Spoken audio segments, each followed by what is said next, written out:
Audio Jungle. There was mild drama at the Federal High Court today as self-acclaimed leader of the pro-Biafra protesters, Mr. Nnamdi Kanu, appeared in court to continue his trial over alleged treason.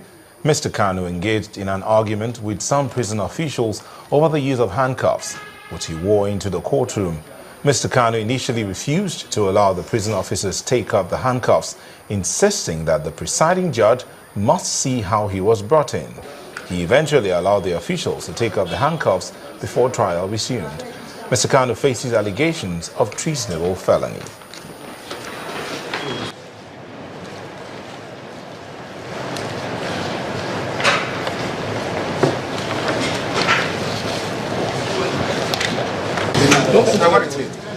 Get out of this place. Leave it right there. Leave it. I want to wear it. I'll wear it. Yes, that's what you want to see, isn't it? So you can say I'll wear it in court during my proceedings. What are you talking about? In court.